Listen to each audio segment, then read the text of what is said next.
Autour de l'aréna, toutes les langues résonnent.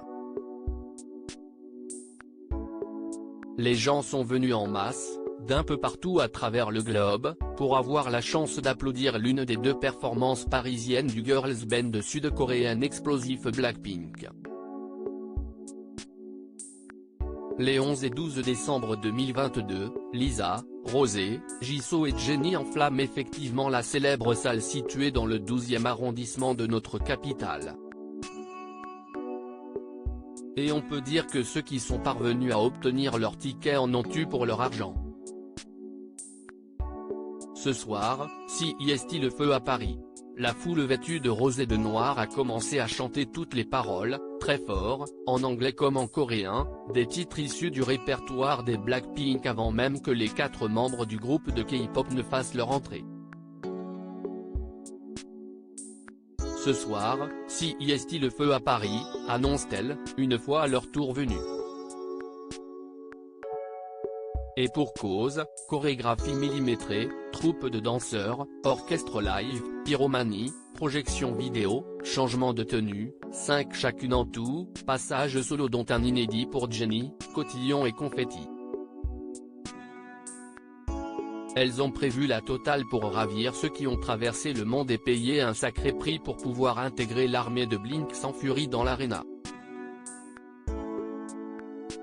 Quand les tickets avaient été mis en vente, beaucoup avaient vu d'un regard sombre le prix très élevé des places du concert des Blackpink, commençant aux alentours de 70 € pour les plus rapides et les plus modestes, allant jusqu'à atteindre des sommets pour avoir une bonne vue sur les chanteuses, sans compter sur le merchandising vendu sur place, dont un sceptre lumineux Bluetooth que tout le monde s'est procuré en déboursant 75 € supplémentaires.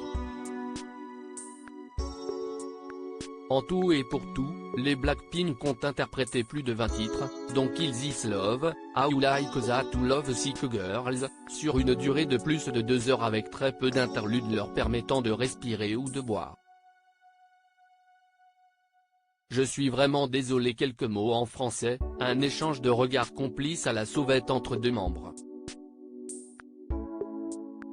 Il y a peu de place pour l'improvisation lors d'un concert des Blackpink. Il a bien fallu s'y mettre, pourtant, quand entre deux chansons, Rosé, Rosanne Parks, a fait face à un petit souci de garde-robe, un très long lacet d'effets, l'obligeant à s'asseoir quelques minutes pour arranger la situation avec difficulté. Pendant que ses copines comblaient le silence. Je suis vraiment désolé. Nous avons encore quelques titres à chanter et je voulais m'assurer que tout soit en place, a-t-elle expliqué.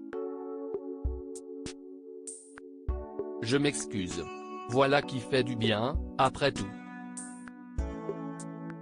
Si jeune, et déjà si populaire, Lisa, Jisoo, Rosé et Jennie ont, elles aussi, le droit d'être humaines.